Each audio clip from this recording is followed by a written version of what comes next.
위로하고 또 하나님을 사랑하고 내 지체를 사랑하고 또한 어떠한 상황과 환경 가운데서도 기뻐하고 감사할 줄 아는 그러한 사람, 그 사람이 바로 하나님의 자녀인 것입니다.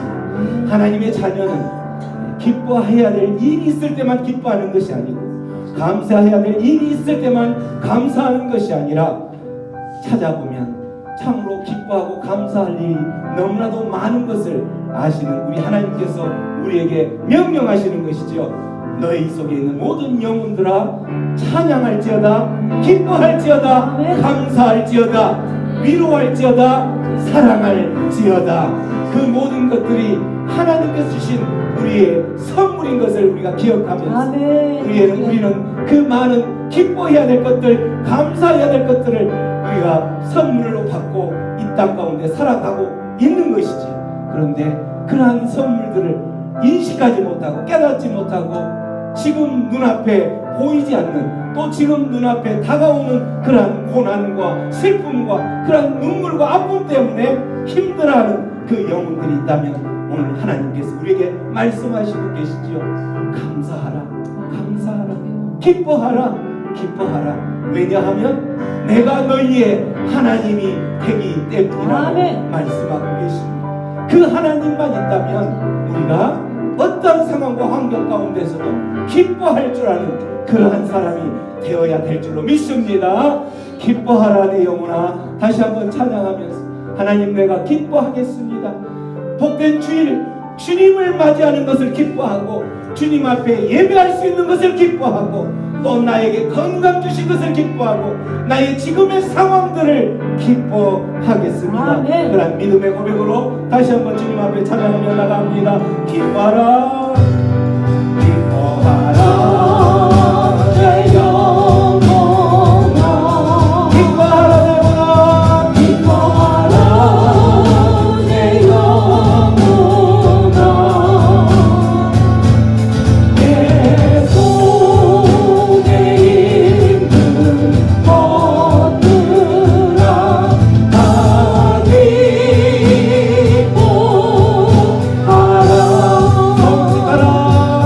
성축하라 내 영혼아, 성축할지어다, 성축하라 내 영혼아. 내 속에 있는 것들아 다 성축하라.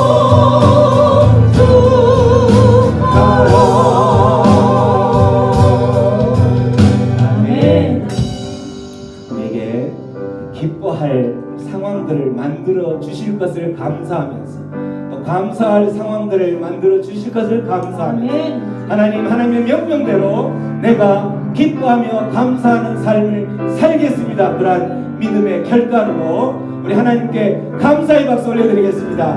아멘. 감사합니다. 그렇게 살아가겠습니다.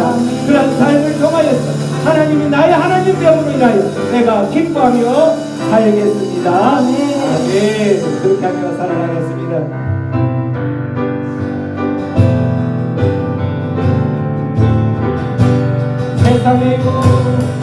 세상의 유혹 시험이 내게 몰려올 때에 나의 힘으론 그것들 모두 이길 수 없는 거대한 폭풍 가운데 실수된 나의 영혼 어찌할까를 몰라 헤매이고 있을 때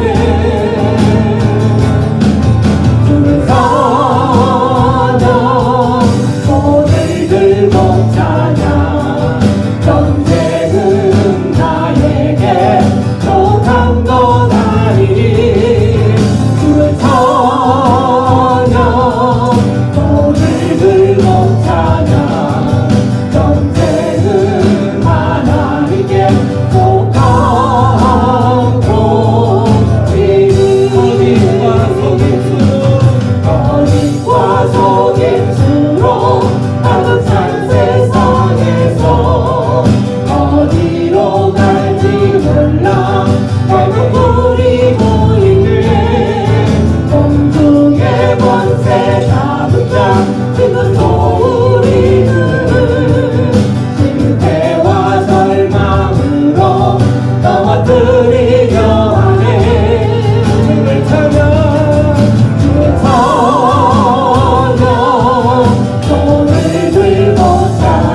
그런 영적인 싸움들, 그 싸움들은 우리가 하는 것이 아니지요. 하나님께서 우리의 그 모든 싸움들을 승리로 이끌 줄 믿습니다. 모든 싸움들 가운데서 항상 승리를 소망하면서 그 하나님께서 우리에게 승리의 깃발을 주실 것을 소망하면서 그 하나님을 찬양하며 그 하나님만 바라보는 그런 믿음의 하나님의 백성들이 되기를 축원합니다. 주의 성령이 내게 임하여 주를 찬양합니다. 우리 주의 성령이 내게 임하여 주를 찬양합니다. 찬양합니다. 찬양합니다. 주를 찬양합니다. 찬양합니다. 찬양합니다. 주를 찬양합니다. 우리 주의 성령이 내게 임하여 손뼉치며 찬양합니다. 우리 주의 성령이 내게 임하여 손뼉치며 찬양합니다. 손뼉치면서 주를 찬양합니다. 손뼉치면서 주를 찬양합니다. 우리 주의 성령이 내게 임하여 소리 높여 찬양합니다. 우리 주의 성령이 내게 임하여 소리 높여 찬양합니다. 소리 높여서 주를 찬양합니다. 소리 높여서 주를 찬양합니다. 우리 주의 성령이 내게 임하여 춤을 추며 찬양합니다. 우리 주의 성령이 내게 임하여 춤을 추며 찬양합니다. 춤을 추면서 주를 찬양합니다.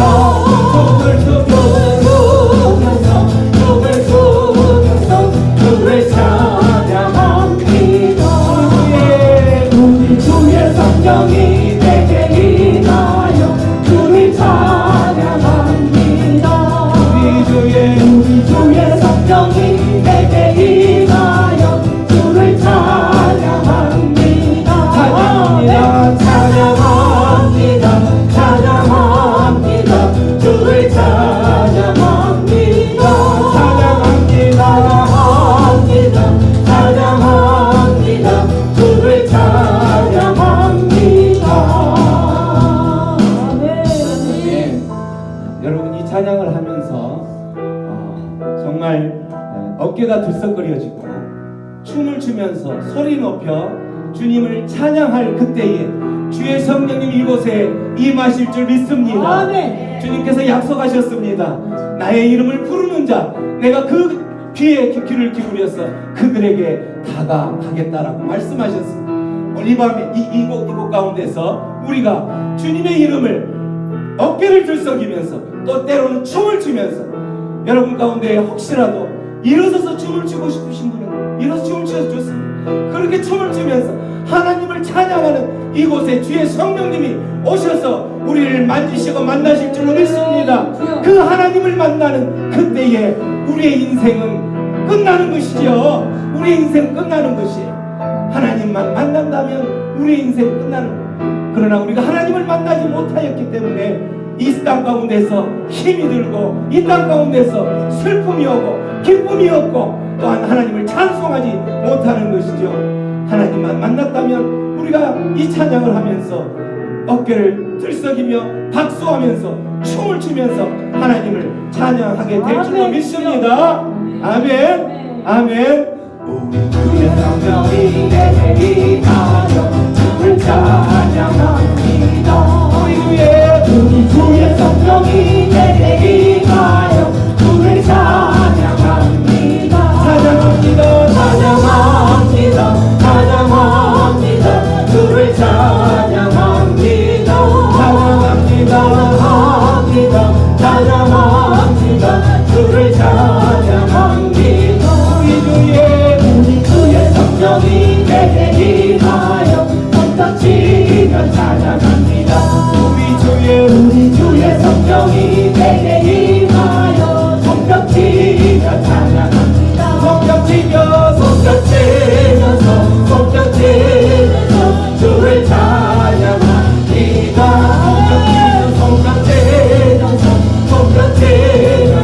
주를 찬양합니다. 우리 주의 성령이 내게 임하여 소리 높여 찬양합니다. 주의 성령이 내게 임하여 소리 높여 찬양합니다. 소리 높여서 주를 찬양합니다. 소리 높여서 주를 찬양합니다. 우리 주의 성령이 내게 임하여 춤을 추며 찬양합니다. 주의 성령이 내게 임하여 춤을 추며 찬양합니다. 춤을 추면서 주를 찬양합니다. 춤을 추면서 주를 찬양합니다. 춤을 추면서 주를 찬양합니다.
임하여 주시옵소서. 성령 하나님, 내 인생 가운데 임하여 주시옵소서. 내 발걸음 가운데 임하여 주시옵소서. 성령 하나님, 내 인생 가운데 임하셔서 나를 인도하시고 내 삶의 주인이 되어주시고 나의 주님이 되어주시고 나의 하나님이 되어 주옵소서. 아멘. 그럴 때에 그 하나님이 나에게 임하시고 성령 하나님이 나에게 임할 때에 하나님, 이 땅 가운데에서 모든 상처, 모든 회복해야 될 것들 주님께서 친히 아멘. 회복시키실 줄로 믿습니다. 그 주님만 바라보며 나아가는 하나님 백성 되게 하여 주시옵소서. 우리 그렇게 하나님 앞에 기도하며 나가겠습니다. 기도합니다.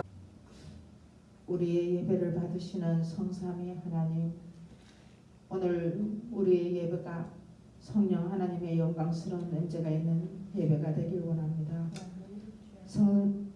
성자 예수님께 온전히 집중하는 예배가 되길 원합니다. 성부 하나님만 전심으로 높여드리는 예배가 되길 원합니다. 마음을 다해 예배하고 십자가를 붙들고 예배하길 원합니다. 아버지, 우리의 예배 가운데 찾아와 주시고 만나 주시고 영광을 받아 주시옵소서. 먼저 우리의 죄악을 주님의 십자가 앞에 내려놓습니다. 주님, 용서하여 주시옵소서. 주님께서 우리의 모든 죄를 깨끗하게 씻어 주시고 자격 없는 저희를 자녀 삼아 주시고 하늘의 온갖 신령한 것들을 상속해 주심을 믿습니다. 오늘도 하나님의 은혜를 의지하며 담대히 나왔습니다. 살아계신 성령님, 우리의 예배 가운데 오시옵시고 오셔서 다스려 주시고 자유롭게 운행하시고 역사하여 주시옵소서. 하나님, 우리의 예배가 예수 그리스도께 향하고 예수 그리스도만 높여드리고 예수 그리스도만 자랑하는 예배 되게 하여 주시옵소서. 저희들의 얼굴이 천사의 얼굴처럼 환하게 빛나게 하셔서 하나님을 영화롭게 하는 은혜가 있게 하여 주시옵소서. 십자가의 사랑과 부활의 능력으로 우리의 죄를 회개하고 하나님의 은혜와 사랑이 우리 안에 다시금 불타오르는 시간이 되기를 원하옵나이다. 오늘 예배를 통하여 우리의 영적인 연약함을 만져주시고 정서적인 연약함을 치유하게 하시고 육체적인 연약함을 회복시켜 주시옵소서. 예배 가운데 모든 게 깨어지고 상한 것들이 회복되고 구원의 기쁨이 흘러넘치고 가슴에서 우러나오는 감사가 흘러넘치게 하여 주시옵소서. 모든 지친 염려, 근심, 걱정은 사라지고 주를 향한 믿음이 더욱더 커져서 강하고 담대한 마음으로 살아가게 하여 주시옵소서. 오늘 드려지는 예배 가운데 하나님의 뜻을 발견하고 하나님 나라의 놀라운 꿈과 비전을 가슴에 품고 돌아가게 하여 주시옵소서. 함께 예배하는 예배자들을 위해 기도합니다. 하나님 알기를 소원하고 하나님을 만나기를 소망하는 갈급한 마음을 주시고 준비된 마음으로 신령과 진정으로 예배할 수 있도록 도와주시옵소서. 교회를 위해 섬기는 모든 분들에게 성령 충만하게 하시고 섬김의 기도가 되고 봉사가 찬양이 되고 헌신의 자리가 예배의 자리가 되게 하여 주시옵소서. 교회의 주인은 하나님이십니다. 사람이 교회의 주인이 되지 않게 하시고 교회가 세상을 위해 기꺼이 희생하며 양보하고 손해볼 줄 알게 하시고 교회가 세상의 근심이 아니라 세상의 희망이 되게 하여 주시옵소서. 말씀을 전가하시는 목사님을 위해 기도합니다. 하나님의 영으로 충만하게 하시고 은혜의 말씀, 진리의 말씀, 소망의 말씀이 선포될 때 듣는 이마다 심령이 뜨거워지고 내면이 변화되고 삶이 새로워지는 시간 되게 하여 주시옵소서. 말씀을 통하여 기도가 회복되고 찬양이 회복되어 우리 주님의 십자가 사랑이 회복되게 하여 주시옵소서. 오늘도 살아계신 하나님께 나와 예배하게 하시니 감사합니다. 스승의 날을 맞이하여 우리의 인생길에 가르침을 주셨던 스승님들의 은혜를 생각하며 스승을 존경하고 가르침에 순종하며 복종하는 제자들의 삶으로 충성되게 하여 주시옵소서. 우리의 참된 스승으로 길이요 진리요 생명이 되시는 예수님의 이름으로 기도드리옵나이다. 아멘.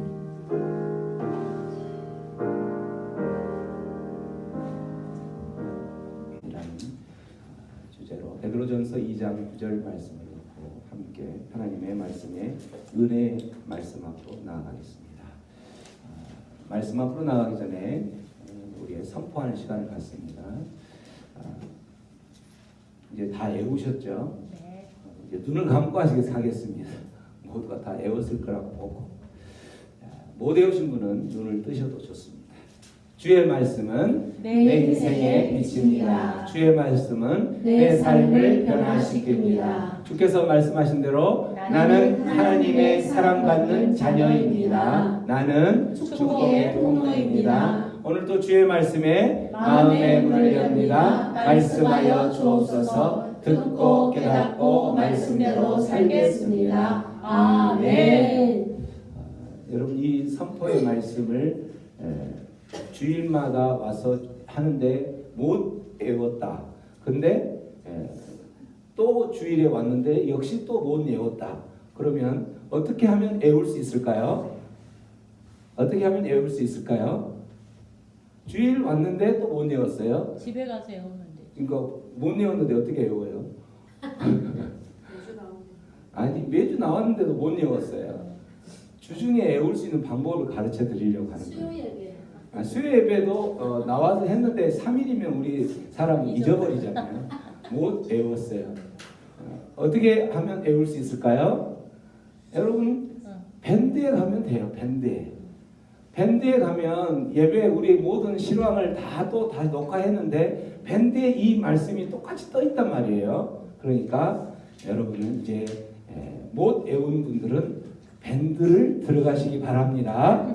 밴드에 들어가면 이 말씀을 선포하는 게 똑같이 있으니까 외우시기 바랍니다. 목사님은 주일마다 와가지고 외우지도 못한 거 자꾸 선포하라고 하니까 혹시 그런 생각을 가진 분이 혹시 이 자리에 한 분이라도 계실 것 같아서 그렇습니다. 그래서 못 외우신 분은 주중에 밴드에 들어가시면 이 똑같이 우리 지금 녹화된 것이 있으니까 영권사님 조금 자리 이쪽으로 옮겨주시고 제가 잘생긴 우리 오 부장님의 얼굴을 보면서 설명을 해야 되기 때문에 가려져서 저 미남의 얼굴을 제가 못 봅니다. 이렇게 딱 좋습니다. 그래서 밴드에 여기에 우리 밴드에 안 들어오신 분 아무도 없죠? 다 들어와 있죠? 오 부장님 혹시 들어왔던가요? 아니요, 제가 오늘 초청했는데. 오늘 초청하셨어요? 네. 우리가 죄송합니다. 밴드에 초청을 빨리 해주셨어요. 그런데 오늘 하나님의 말씀입니다. 베드로전서 2장 9절 말씀, 너무나도 유명한 말씀이니까 한 절 말씀입니다. 전체 천천히 합독하겠습니다. 시작. 그러나 너희는 택하신 족속이요 왕같은 제사장들이요 거룩한 나라요 그의 소유가 된 백성이니 이는 너희를 어두운 데서 불러내어 그의 기이한 빛에 들어가게 하신 이에 아름다운 떡을 선포하게 하려 하심이라. 아멘. 우리는 지금 벌써 3주째 계속 구원받은 성도, 하나님의 자녀가 된 성도가 어떠한 삶을 살아야 할 것인지를 이야기를 하고 있습니다. 우리가 그 구원받은 성도, 구원받은 믿음의 사람, 하나님의 자녀 어떻게 구원을 받는가 그걸 이야기할 때 십자가라는 이야기를 했죠. 십자가의 도 이거는 한마디로 십자가가 주는 메시지, 십자가가 주는 어떤 능력 이걸 말하는다고 그랬죠. 그래서 그 십자가가 도대체 어떤 능력이 있길래 우리가 그 십자가를 그렇게 노래하고 십자가를 바라보고 십자가를 향하여서 달려가고 또 힘들 때마다 십자가 앞에 무릎 꿇고 그런 것일까? 그런 이야기를 지금까지 계속 했었죠. 십자가의 도가 하나님의 능력이라고 그랬는데 도대체 무슨 능력을 말하는 것일까? 우리는 이 이야기를 할 때마다 제일 먼저 우리는 우리 사람들이 죄에 대한 부분을 이야기를 할 수밖에 없었다고 그랬어요. 우리는 누구나 죄 가운데 태어난다고 되어 있어요. 그리고 죄 가운데 살아가다가 그 문제를 해결하지 못하고 죄 가운데 죽어가는 존재다라고 이야기를 했던 거죠. 이게 바로 죄의 유전이라는 거죠. 우리의 앞에 사람들, 우리의 부모들, 우리의 조상들, 우리가 모두가 다 죄 가운데에서 태어나서 죄 가운데에서 살다가 죄 가운데 죽었기 때문에 그곳에서 태어난 우리들 역시 죄가 유전되어져서 죄를 해결할 수 있는 상황이 아니라는 거죠. 그래서 이 문제를 어떻게 해결할 것인지에 대한 부분을 끊임없이 많은 사람들이 고민을 하고 그렇게 노력을 해왔다고 그랬었죠. 이 죄, 바로 이 죄가 어떤 문제가 있냐면 바로 사람과 하나님과의 그 분리, 갭을 만들어주는 그 역할이 있기 때문에 이 사람들은 이 죄로 인해서 하나님 앞에 갈 수가 없는 거예요. 하나님은 거룩하신 분이기 때문에 죄가 있는 사람이 하나님 앞에 갈 수가 없기 때문에, 그래서 어떤 방법이 있을까라고 두리번 해보지만 사람 결국은 아무런 방법을 찾지 못하고 이 사람이 되돌아서면서 역시 나의 이 죄로 인해서 우리는 심판이라는 것을 면할 수가 없기 때문에 하나님 앞에 서서 먼 훗날 우리는 믿는 사람이든 믿지 않는 사람이든 하나님 앞에 서서 그 심판을 받게 돼 있는 거죠. 정산을 한다고 그러죠. 하나님 앞에 지금까지 살아왔던 그 모든 것들. 그래서 그런데 그 살아오면서 이 죄가 해결되지 않는 사람은 죄의 심판을 받게 돼 있다라는 거예요. 그 심판의 결과는 사망인데, 여기서 이미 죽은 사람이 한 번 죽었기 때문에 여기서 사망은 둘째 사망이라는 게 있어요. 그 둘째 사망이라는 것은 하나님 앞에 섰을 때에 우리가 그 판단을 받죠. 살아왔던 삶의 흔적을 놓고 정산을 해서 판단을 받는데, 하나님을 주님으로 믿고 예수님을 믿고 살아왔던 그 사람은 천국이라는 그 두 갈래 길 중에 천국이라는 길로 심판을 받는 거고, 그 판결을 받는 거고, 그렇지만 하나님을 믿지 않았던 그 사람은 지옥이라는 죄의 심판을 죄의 심판을 면할 수 없다라는 것을 깨달은 거예요.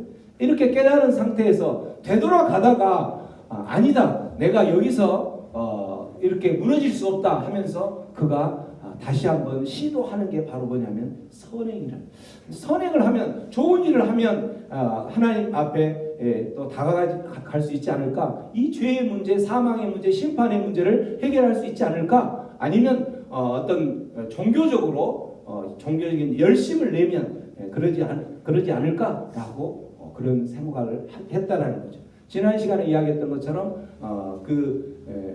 종교 개혁이 일어나기 전에 동전을 헌금을 많이 내서 땡그랑 소리가 많이 나면 날수록 내 죄가 해결이 되어져서 하나님 앞에 갈 수 있지 않을까, 이런 그 종교적인 열심들을 하려고 하는 사람들이 있다는 거예요. 이 사람도 마찬가지. 또 뿐만 아니라 어떤 도덕적으로 내가 잘 살면 이 간격을 할 수 있지 않을까, 이런 생각을 해보지만 여전히 건너갈 수가 없다라는 거예요. 그래서 그 사람은 결국은 또 다시 되돌아섰는데, 이 건너갈 수 있는 길을 하나님께서 제시하시고 만들어 주셨어요. 그게 바로 뭐냐면 십자가의 도라는 거죠. 이 십자가를 통해서, 이 십자가의 사건을 통해서만이 이 길을 건너갈 수가 있다라는 거예요. 그래서 이것을 듣고 그대로 믿는 사람에게 하나님께서 약속하신 게 바로 뭐였냐면, 바로 이 죄에 대한 부분이 해결돼서 영생이라는 그 부분이 해결이 되는 거고, 심판을 받지 않는다라는 거죠. 뿐만 아니라 이 사망에서 생명으로 옮겨졌기 때문에 그때는 부활의 모습으로 등장하게 된다라는 거죠. 그래서 둘째 사망을 경험하지 않는다라는 거예요. 혹시라도 첫 번째 죽어서 하나님 앞에 갔던 그 사람들도 부활을 해서 이제는 죽음이 우리에게 어떤 영향을 미치지 못하는 상황으로 된다라는 거죠. 이런 것들을 이제 십자가의 도가 가지고 있는 하나님의 능력이라는 거예요. 그래서 그것이 이 십자가가 바로 어떤 능력을 가지고 있다라는 거예요? 구원의 능력을 가지고 있다라는 거예요. 뿐만 아니라 십자가의 능력은 성도가 역시 예수님이 부활했던 그 본을 보여줬던 것처럼 우리들도 똑같이 부활할 수 있다라는 거예요. 이 부활의 소망을 갖게 해주는 게 바로 십자가 사건이라는 거예요. 이 두 단어만 기억하더라도 우리는 이 십자가 앞에 왜 가야 하는지, 십자가 앞에 왜 무릎을 꿇고 우리의 모든 문제들 그 앞에 다 내어놓아야 하는지를 알 수 있다라는 거죠. 그렇게 구원받은 하나님 십자가의 도의 그 능력으로 구원받은 우리들을 하나님은 이제 너는 의로운 사람이다 해서 칭의라고 이렇게 도장을 찍어 주었죠. 이렇게 의로운 사람, 이 사람을 또 우리 그 신학적인 용어로는 뭐라고 이야기하냐면 성도라고 이야기합니다. 성도라는 이야기 많이 들어봤죠. 신자 또는 성도. 성도 저기는 거룩할 성의 무리도. 그래서 거룩한 무리들이라는 뜻이에요. 이게 믿음은 영어로는 saint라는 뜻인데, 그래서 이 성도라는 이 단어는 엄청난 단어인 거예요. 엄청난 자랑스러운 단어인 거죠. 내가 성도이다 그러면 엄청난 단어이 구원받은 그 사람의 모습이라는 거죠. 그래서 어떤 이제 이 성도라는 단어를 뜻을 이렇게 소중한지 모르는 어떤 한 사람이 이제 교회를 오래 다녔지만 이제 이 사람이 교회에서 그 교회는 이제 좀 큰 교회들은 그 행정을 담당하는 교회 그 집사님이 계시죠. 그 행정 집사님 사무실에 갔는데 우연히 그 교회 등록 카드 거기에 뭐라고 돼 있냐면 누구누구 성도 이렇게 돼 있는 그 모습을 본 거예요. 그래서 그걸 보자마자 화를 내면서 아니 이 사람이 지금 내가 교회를 다녀서 저기 해서 집사가 된 지가 언젠데 왜 아직도 나를 성도라고 그 기록을 해놨어? 라고 이야기하면서 되돌아가면서 하는 말이 창피하게 이렇게 하고 갔다는 거죠. 여러분 성도라는 단어가 창피하게 라는 단어가 아니라는 거예요. 성도라는 단어는 엄청난 이 십자가의 능력에 의해서 하나님의 자녀가 된 그 성도, 구원받은 하나님의 자녀를 그 거룩한 무리를 그 성도가 된 사람은 아까 이야기한 대로 그 하나님과의 간격을 뛰어넘어서 하나님 앞에 가서 예배할 수 있고 하나님의 품에 갈 수 있는 그 사람이라는 거예요. 근데 이 성도라는 단어가 창피하게라는 단어가 아니라는 거죠. 성도라는 것은 뭐냐면 신분이에요. 우리의 신분. 내가 누구인가? 내가 하나님의 자녀라는 거죠. 신분인 거예요. 근데 우리가 이제 그 교회에 보면은 장로님 있고 권사님 있고 집사님 있고 목사가 있고 뭐 이렇게 다 있죠. 그건 뭐냐면 신분이 아니라 교회에서 어떤 역할을 하느냐, 어떤 일을 하느냐 하는 그 직분이라는 거죠. 그게 직분. 그래서 이곳에서는 우리 이제 목사님도 있고 또 권사님도 있고 장로님도 있고 집사님도 있고 아직 직분을 안 받은 분도 있고 그렇지만 직분을 안 받았지만 그분들은 성도인 거예요. 성도. 하나님의 자녀로 구원받은 성도이면 이제 그 직분을 받은 교회에서 어떤 일들을 어떤 사명들을 감당해야 될 그 일들을 위해서 살아가야 된다라는 거죠. 그래서 나는 아직 직분을 안 받았다 그러면 그 직분을 위해서 기도하셔야 되는 거죠.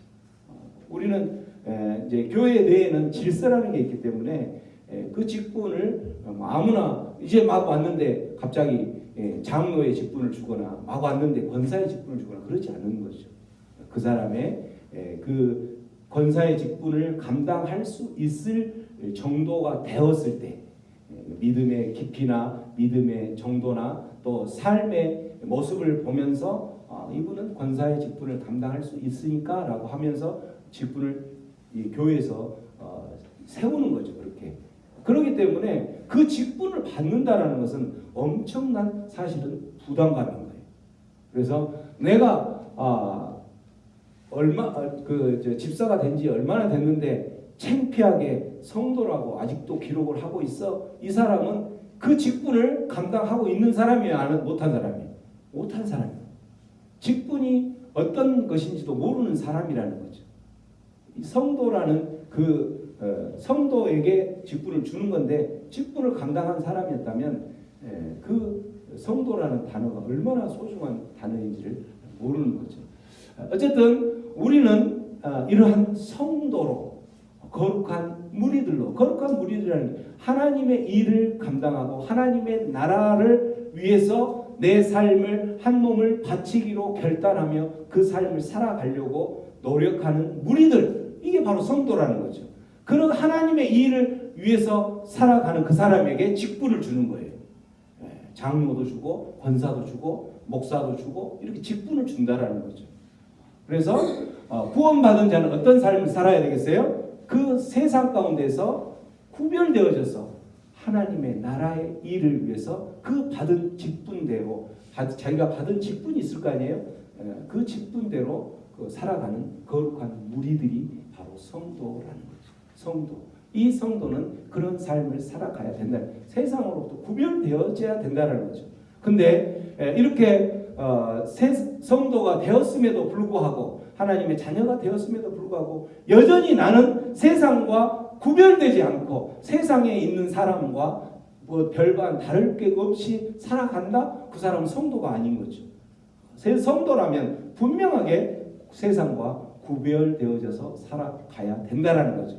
그 구별되어져서 어떤 일들을 하면서 하나님의 일들 또는 하나님의 나라의 일들, 또 우리가 더 쉽게 천국의 일들을 하면서 살아가야 된다는 거죠. 구원받은 사람은 그래서 그 신분에 걸맞게 살아가야 된다는 거예요.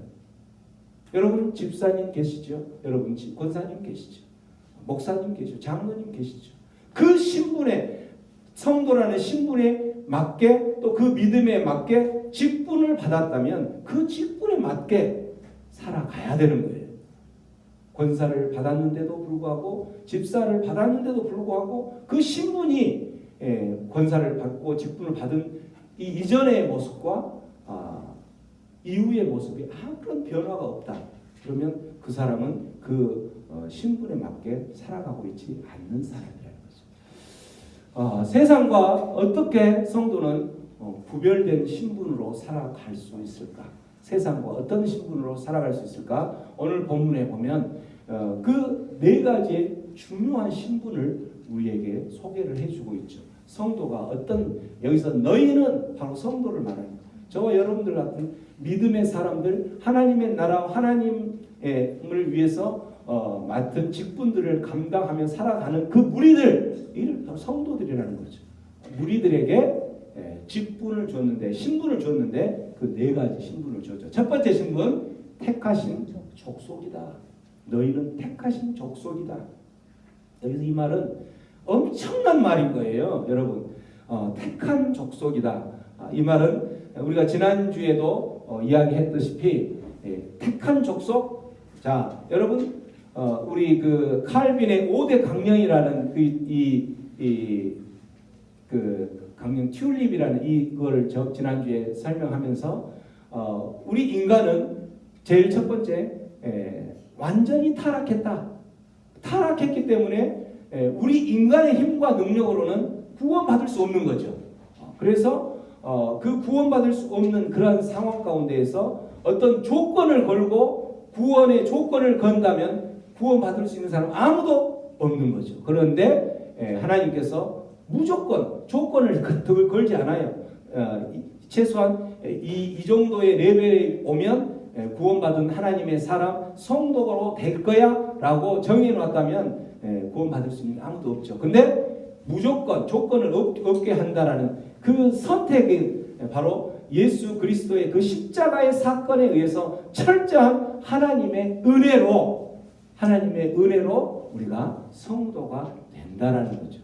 성도가 된다는 거죠. 그래서 이 무조건적 선택이라는 게 있고, 그 다음에 오늘 말한 택하신 족속이라는 단어를 설명할 때 택함 받은 사람이 있는데, 그러면 십자가의 사건을 믿고 십자가의 사건이 일어난 것이 있기 때문에 모든 사람들은 다 그러면 하나님의 자녀가 되느냐? 그렇지 않다라는 거예요.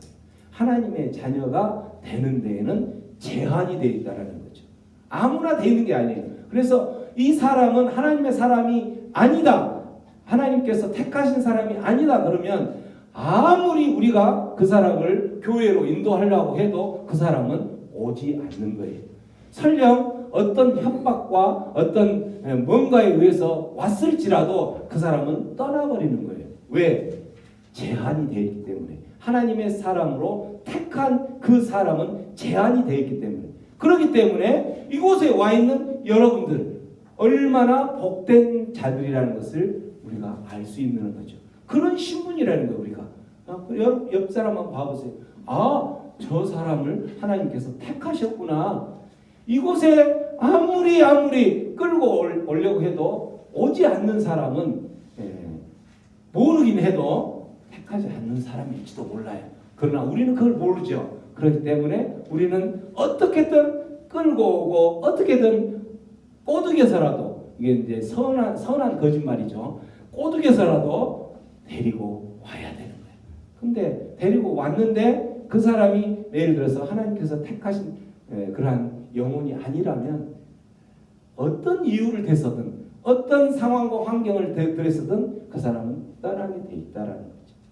그래서 택한 족속이라는 이 우리가 그런 신분이라는 것은 너무나도 이 자랑스러워.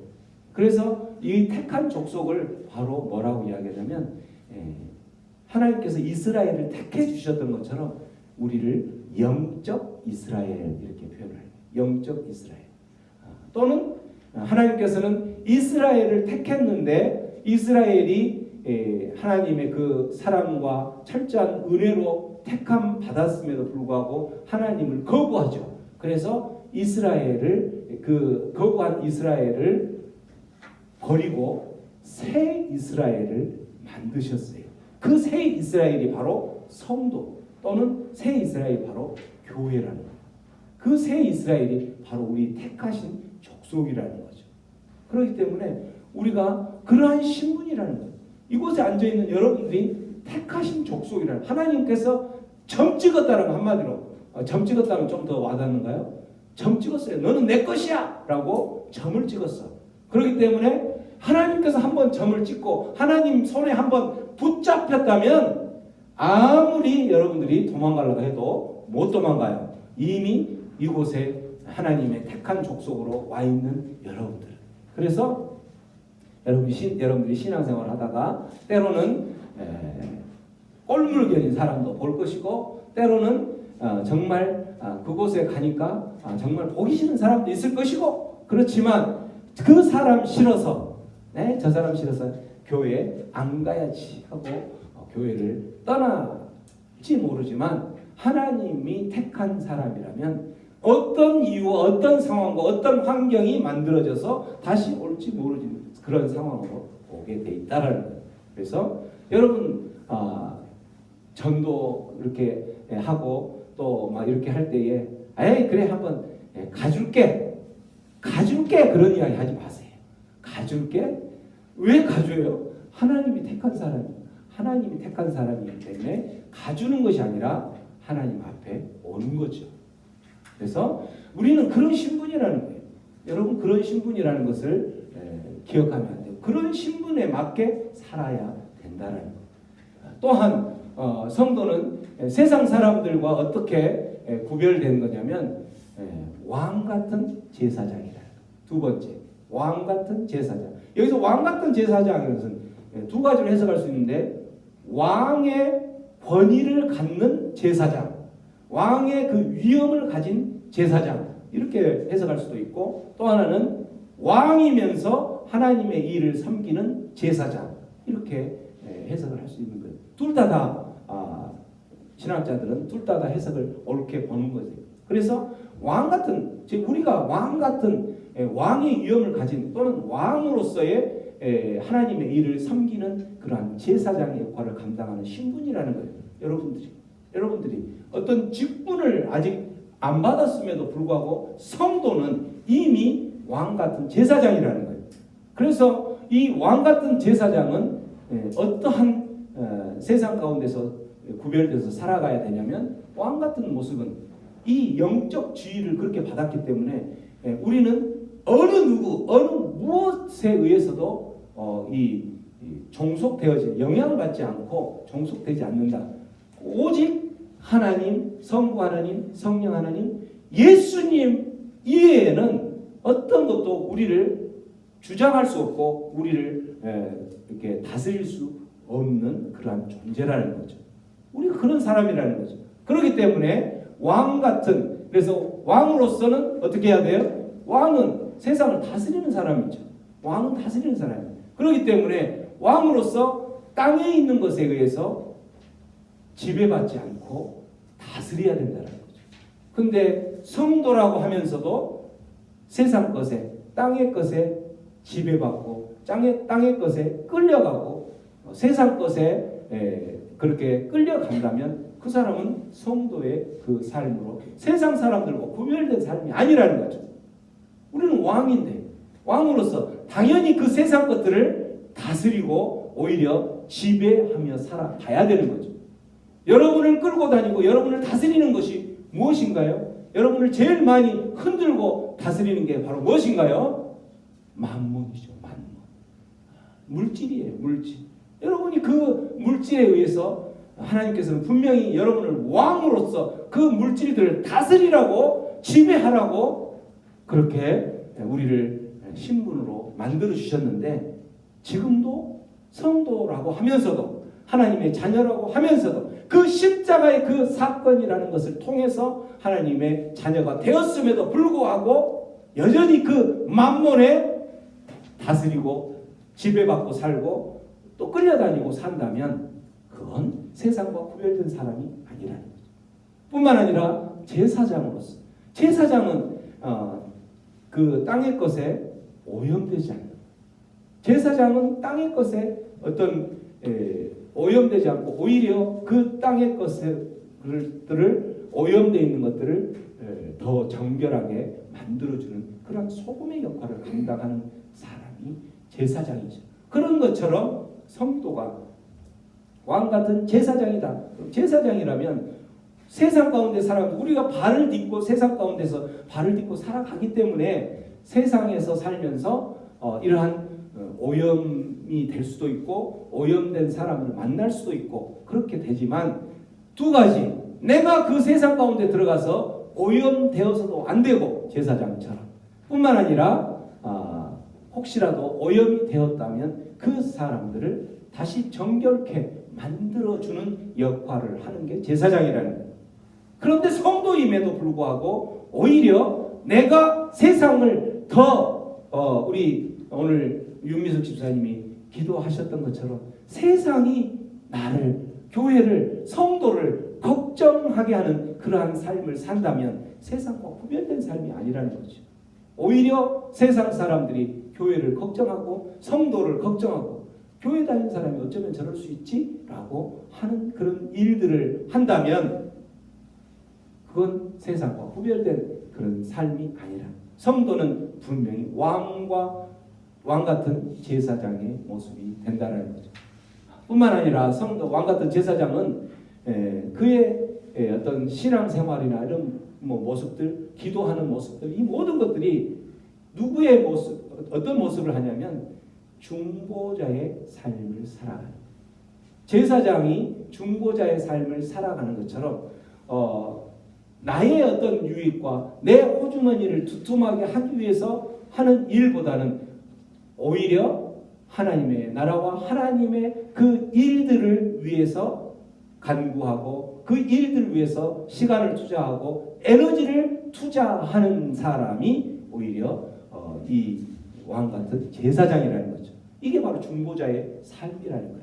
근데 나의 삶이 성도인 나의 삶이 바로 나의 호주머니만 나의 물질만 채우기 위해서 나의 그 내가 정해놓은 그 성공을 위해서만 달려가고 그것을 위해서만 시간을 투자하고 그것을 위해서만 밤잠을 안 자고 노력한다면 하나님의 나라와 하나님을 위해서는 정말 이 조금도 시간을 투자하지 않는다면 그것에 투자한다면 그렇게도 손해보는 것 같은 그런 생각이 든다면 그 사람은 세상과 구별된 사람이 아니라는 그 사람은 성도가 아닐지도 모르다는 거죠. 그냥 종교적인 생활만 하는 종교적인 열심만 내서 하나님 앞에 다가가려고 하는 그런 사람일지도 모른다라는 거죠. 왕같은 제사장의 삶을 살아가는 이러한 신분을 우리가 주었다면 우리는 그러한 삶을 살아내야 되는 거죠. 그러한 삶을 살기 위해서 우리 철저하게 우리가 무엇을 해야 돼요? 우리의 주어진 것에 감사하는 것.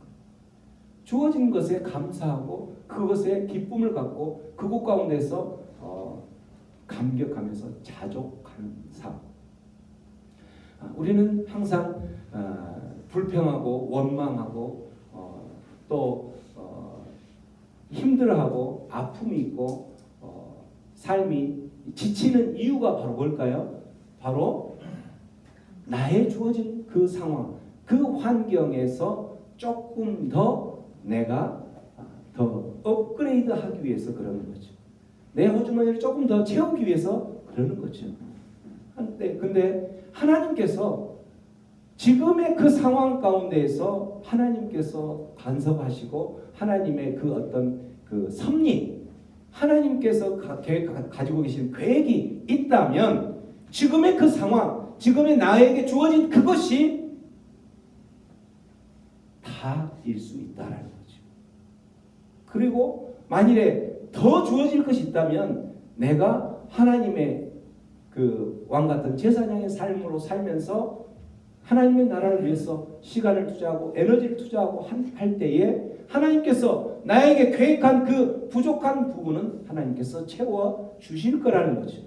그런 것을 믿는다면 나는 지금의 이 상황이 감사할 수가 있고 나의 지금의 이 상황이 감격이 될 수가 있는 거죠. 기쁨이 될 수가 있는 거고 지금의 이 상황에 자족할 수 있다라는 거죠. 그런데 그 하나님을 믿지 못하고 그 하나님의 능력을 믿지 못한다면 내가 채워야 하기 때문에 힘든 거죠. 내가 채워야 하기 때문에 지금 채워지지 않는 그것 때문에 불평하는 거죠. 그렇게 채워지지 않는 그 환경을 원망하는 거죠. 성도는 세상과 구별된 성도는 왕 같은 제사장이기 때문에 이러한 삶을 살아가지 않는 거죠. 중보자의 삶을 살아가는 거죠. 하나님의 나라를 위해서 또한 내 지체를 위해서 기도하여 그 기도의 내용들이 달라지는 거죠.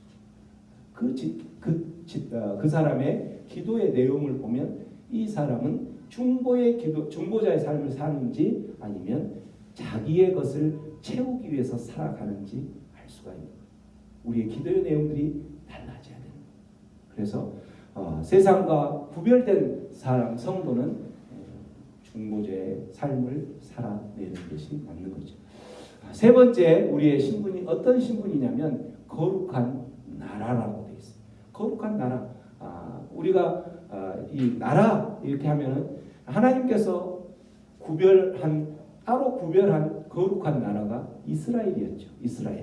이스라엘은 하나님의 일을 위해서 하나님의 나라를 위해서 그 일들을 하라고 구별해서 따로 세운 나라가 이스라엘이에요. 그렇기 때문에 그런 것처럼 우리를 성도를 거룩한 나라라고 이렇게 이야기했다라는 것은 성도를 바로 영적 이스라엘로 아까 이야기한 새 이스라엘로 우리를 삼아 주셨다는 그 우리를 이스라엘로 삼아 주셨던 것처럼 이스라엘로 구별했기 때문에 하나님의 의를 위해서 구별되고 성별된 그러한 삶을 살아야 되는 것처럼 우리는 그러한 신분이기 때문에 하나님의 나라를 하나님을 섬기기 위해서 구별되고 성별된 그 이스라엘 영적 이스라엘로 살아가야 하는 거예요. 이게 바로 세상과 구별된 삶인 거죠. 성도임에도 불구하고 그러한 구별되지 않는 영적 이스라엘의 삶을 살지 않고 세상 사람들과 똑같은 그러한 사람을 살아간다? 그러면 그 사람은 이 성도로서의 세상과 구별된 신분의 모습으로 살지 않는 모습이 된다라는 거죠. 영적 이스라엘, 우리는 성도는 영적 이스라엘이라는 거죠. 우리는 하나님께서 구별하셨어요. 그렇게 택하신 족속이요, 왕 같은 제사장이요, 또 거룩한 나라요. 마지막으로 하나님께서 우리를 뭐라고 신분을 세워주셨어요? 하나님의 소유가 된 백성. 하나님의 소유, 하나님의 소유라는 거죠. 여기서 하나님의 소유라는 단어는 두 가지 뜻을 가지고 있어요. 하나님의 소유다 이렇게 하면은 하나님의 것, 이 하나님의 우리의 소속.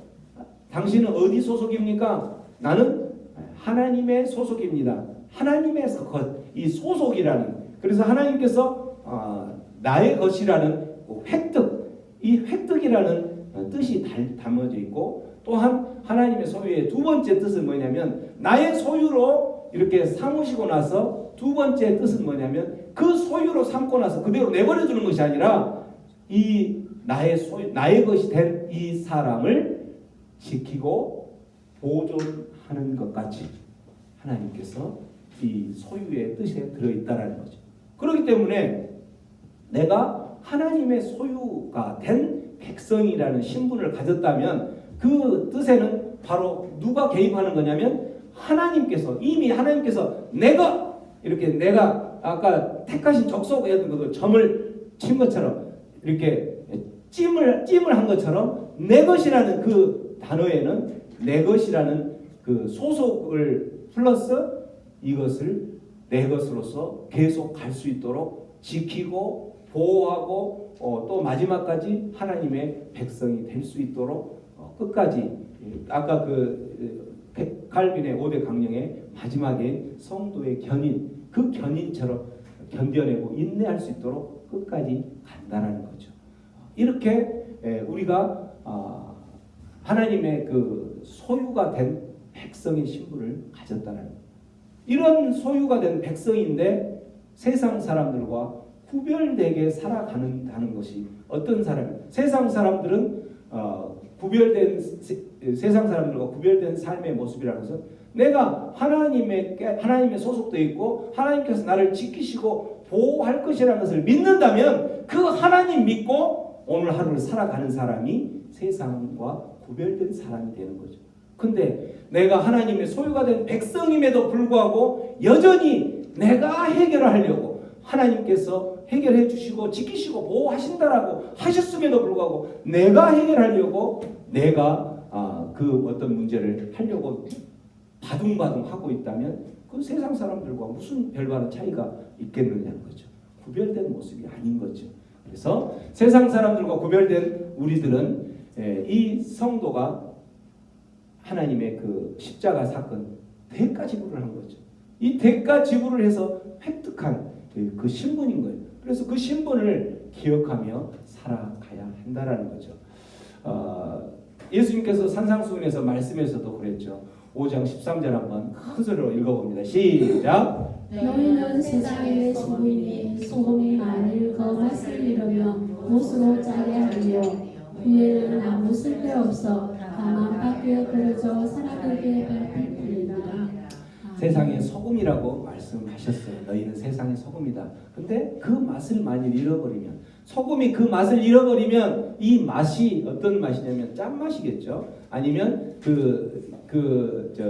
소금의 어떤 그 역할. 그래서 여기서 그 맛을 잃어버리면 이 뜻은 한마디로 그 기능을 잃어버리면, 그 역할을 잃어버리면, 우리를 소금이라고 했는데 우리가 천국 시민이고 성도인데 성도로서의 그 역할, 그 기능을 잃어버리면 이 뜻이요 똑같은 거예요. 소금이 그 맛을 잃어버리면 길가에 내버려서 밟히고 세상에 비웃거리가 웃음거리가 되고 비웃음의 그런 대상이 되는 것과 마찬가지로 그 성도인 저와 여러분들이 그 맛을 잃어버리면 여러분 어떻게 될까요? 세상에 조롱거리가 되는 거예요. 그 성도의 기능이 사라져버리면, 그 역할을 감당하지 못하면 어떻게 된다고? 세상에 밟힌다라는 거예요. 세상이 여러분들을 밟히는 거예요. 세상이 여러분들을 좌지우지하면서 그렇게 한다라는 거죠. 여러분 성도라면 세상에 밟히고 세상이 여러분을 걱정하고 그렇게 살아서는 안 된다. 세상과 구별된 그러한 삶을 살아가야 하는 거예요. 세상 사람들은 예전에는 그래도 교회에서 어떤 뭔 일을 하거나 교회에서 뭔가를 이렇게 제시를 하면 많이 먹혀 들어갔죠. 그러나 요즘은 어때요? 너희들이나 잘해. 너희들이나 잘해. 이게 바로 뭐예요? 밟히는 모습인 거죠. 맛을 잃으면, 그 역할을 잃으면 성도가 세상과 구별된 그 삶을 살지 않기 때문에 이 엄청난 네 가지의 그 신분을 주었음에도 불구하고 그 신분대로 살아가지 못하기 때문에 우리는 택한 족속이라는 그 신분대로 살지 못하기 때문에 역할을, 그 기능을 잃어버리면 이렇게 밟힌다라는 거죠. 또 뿐만 아니라 우리는 어떤 신분이 이런 것을 이야기하냐면 우리를 직분을 주면서 일꾼을 만드셨는데 디모데후서 2장 15절 말씀 큰 소리로 읽어봅니다. 시작. 너는 진리의 말씀을 옳게 분별하며 부끄러울 것이 없는 일꾼으로 인정된 자로 자신을 하나님 앞에 드리기를 힘쓰라. 성도는 부끄러울 것이 없는 자, 흠이 없는 자, 하나님 앞에 흠이 없는 자로 내 자신을 드리려고 몸부림치는 사람이라. 우리는 연약하기 때문에 때로는 하나님 앞에 부끄러울 수 있어요. 그러나 또 다시 회개하고 부끄러울 것이 없는 자로 하나님 앞에 자신을 드려야 되는 거예요. 이게 바로 구별된, 세상과 구별된 사람이라는 거죠. 세상 사람들과 성도 하나님의 자녀와의 차이 딱 한 가지가 있다면 그 어떤 죄악 가운데 있을 때에 그것을 죄로 여기느냐 아니면 그것을 죄인지도 모르게 끝까지 가느냐, 그 차이뿐인 거예요. 하나님의 자녀들은 저와 여러분들이 같이 성도들은 그 죄악 가운데 넘어질 수 있어요. 그렇지만 그 죄악에서 나 자신을 하나님 앞에 부끄러운 자로 드리면 안 되기 때문에 하나님 죄송합니다. 우리가 매주 우리가 하나님 앞에 회개의 기도를 드리는 그 모습인 것처럼 매 순간 우리는 회개를 하면 하나님께 용서를 구하며 나아가는 거죠. 그래서 우리의 삶이 세상과 달라져야 되는 이유는, 달라져야 되는 모습의 방향이 바로 뭐냐면 연약한 모습으로 혹시라도 넘어졌을지라도 다시 회개하고 하나님 앞에 부끄러울 것이 없는 그런 사명자로 하나님 앞에 드려져야 된다라는 거죠. 하나님께 우리의 정결한 사명자로 서야 됩니다. 우리가 정결한 사명자로 하나님 앞에 드려지지 않는다면 세상과 별 다를 게 아무것도 없다라는 거죠. 이렇게 특별한 존재인 저와 여러분들이 있는데 한 가지 궁금한 게 있죠. 예수님께서 십자가에 못 박혀서 그렇게 대가지고를 했고 우리가 그 예수님의 그 십자가 사건이 있으면 모두가 다 특별한 신분이 되어야 할 것인데 어쩌는가? 이게 십자가 사건이 아까 이야기했던 것처럼 역사적인 사실이고 객관적인 사실인 거죠. 이 십자가 사건이 그런 일은 없다라고 부정한 사람 아무도 없는 거죠. 이 십자가는 분명히 있죠. 그렇죠? 근데 이 사실이 있었음에도 불구하고 모든 사람들이 개인적으로 주관적으로 믿는 이 믿음의 사건을 다 받아들이지 않는다라는 거죠. 왜 받아들이지 않을까요? 이 사실은 분명히 있는데 왜 받아들이지 않을까요? 아까 이야기한 것처럼 제한된 속죄, 그런 부분이 있기는 한데 그 제한된 속죄가 있기는 한데 그 제한된 속죄 이 사람이 정말 하나님께서 택한 사람인지 아닌지 이거를 따지기 전에 이 사람은 왜 이 예수님께서 십자가에 못 박혀 죽으셨는데도 불구하고 이 사람은 믿지 않을까? 왜 믿지 않을까요? 또 어떤 사람은 믿으려고 하는데 안 믿어진다는 거죠. 이게 안 믿어지니까 왜 그 사람은 안 믿어질까? 왜 그럴까요?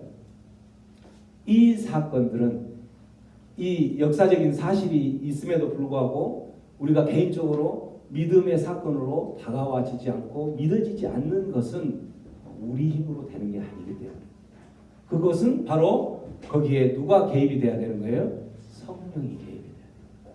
성령이 만져주실 때만이 성령이 우리의 그 마음들을 주물러 거릴 때만이 믿어지게 되는 거예요. 그래서 믿어지지 않는 사람은 아직 성령이 임하지 않기 때문에 성령이 임하지 않기 때문에 그래서 만약에 그 사람이 택한 백성이라면 그 성령이 언제 임할지 모르는 거죠.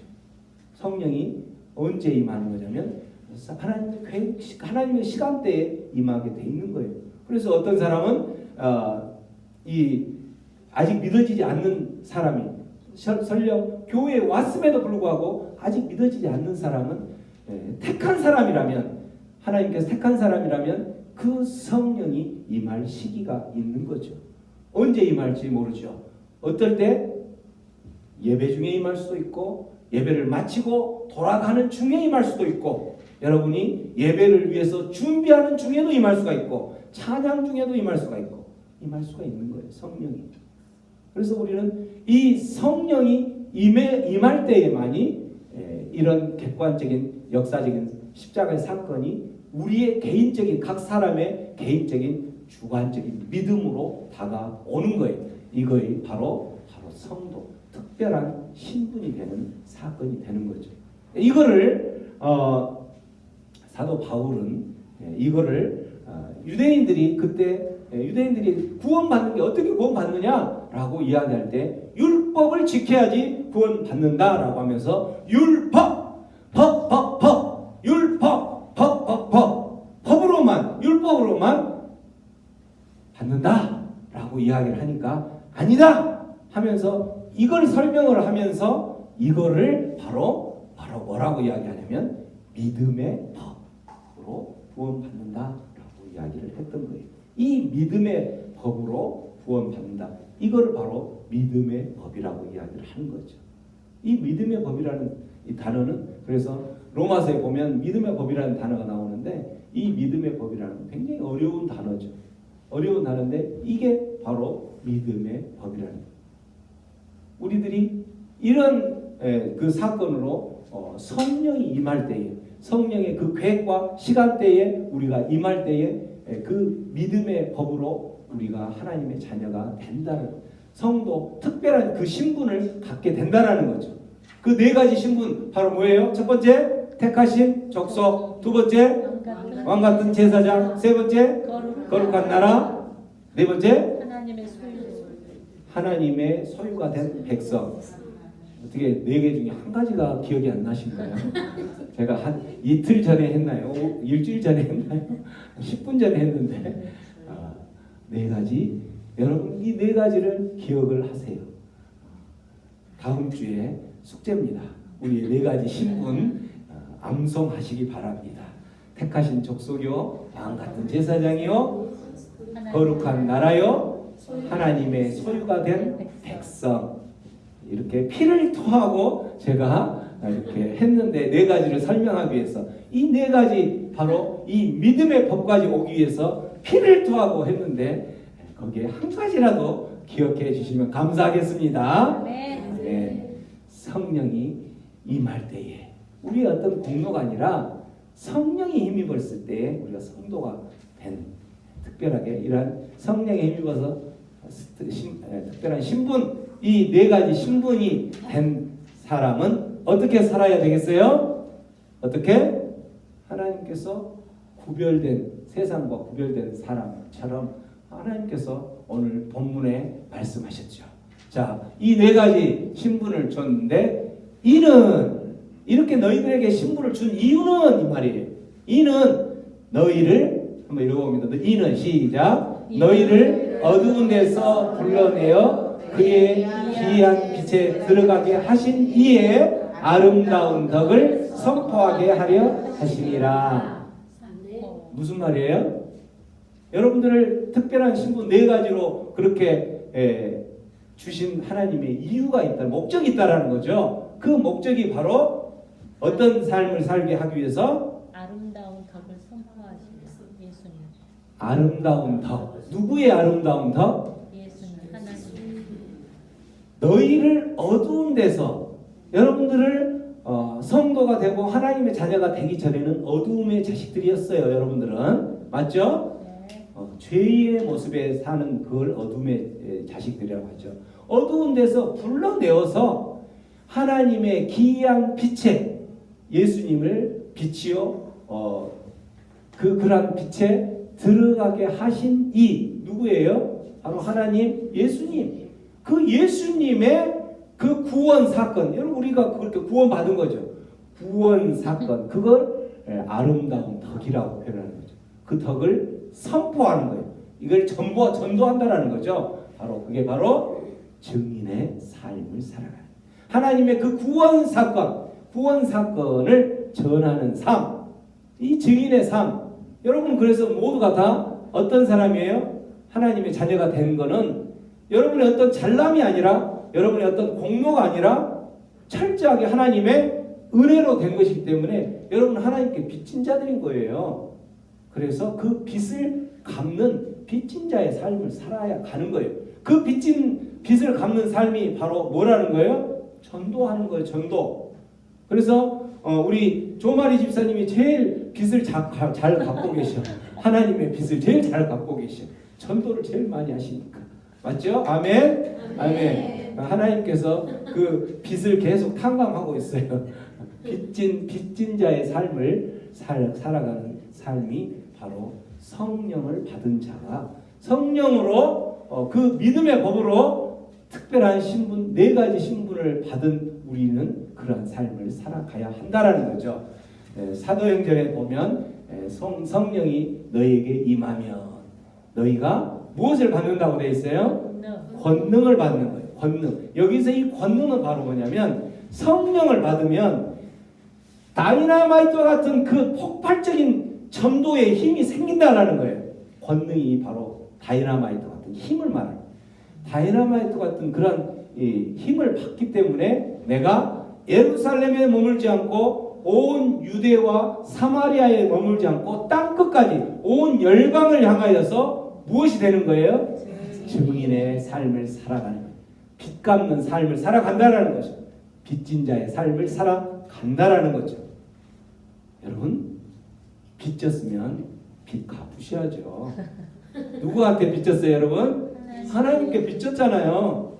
저도 하나님께 빚을 졌기 때문에 제가 말 한마디 잘못했어요. 제가 저희 아내를 만나기 전에 하나님 내가 이 사람과 결혼하게 해주면 어떤 형태로든지 주의 일을 하겠습니다 라고 그렇게 서원을 해버리는 바람에 내가 지금 이 자리에 서 있는 거 아니겠어요?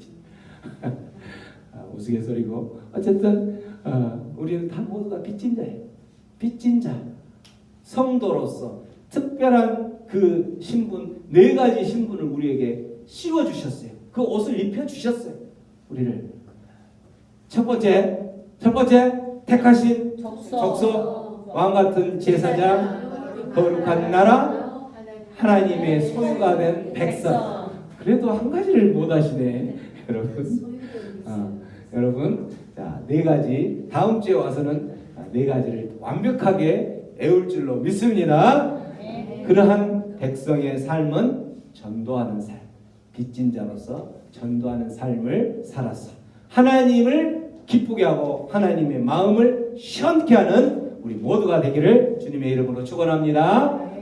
아멘. 우리 다 함께 들었던 말씀 생각하면서 기도하며 나가겠습니다. 기도할 때에 하나님, 내가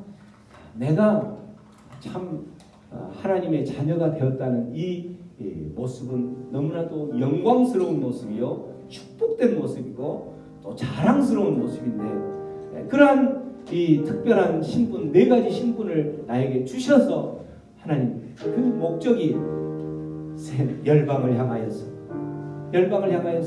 하나님의 그 구원의 복음을 선포하고 하나님을 소개하고 또한 예수님을 소개하고 하나님의 나라를 소개하는 그 전도하는 삶을 살으라고 그렇게 나를 택하여 주셨사오니 하나님 내가 그 길대로 살아가게 하여 주시옵소서. 그 길을 살아가는데 시간을 투자하게 하시고 에너지를 투자하게 하시고 모든 상황과 환경들을 우선순위를 거기에 두게 하여 주시옵소서. 그렇게 기도하며 나가겠습니다. 기도합니다. 고마우신 하나님 아버지 감사합니다. 하나님 아버지 내가 자꾸 하나님 앞에 아무것도 내세울 것 없는 보잘것없는 자였음에도 하나님 나를 택한 족속이요 왕같은 제사장이요 거룩한 나라요 하나님의 소유가 된 백성으로 불러주신 하나님 감사합니다. 하나님 그 영광스러운 신분으로 나를 불러주셨사오니 하나님 이제 내가 그렇게 살아갈 수 있도록 세상과 구별된 삶을 살아갈 수 있도록 빚진 자의 삶으로 증인의 삶으로 하나님을 소개하고 천국을 소개하는 그러한 삶을 살 수 있도록 인도하여 주시옵소서. 그렇게 하여 주실 주님을 감사합니다. 고마우신 하나님 아버지 하나님 나를 택한 족속과 왕같은 제사장과 거룩한 나라와 하나님의 소유가 된 백성으로 삼아주심을 감사합니다. 그 신분에 걸맞게 하나님 살아가기 위해서 하나님 이 신분으로 살아갈 수 있도록 나를 부르신 그 목적대로 아버지 온 열방을 향하여서 증인의 삶을 살게 하여 주시옵소서. 그 빚진 자의 삶을 살게 하여 주시옵소서. 그 삶을 살 수 있도록 하나님께서 이미 우리에게 권능을 주셨사오니 하나님의 성령의 그 권능을 힘입어서 세상 가운데로 힘차게 살아가게 하여 주시옵소서. 감사하고 예수님의 이름으로 기도하옵나이다. 아멘.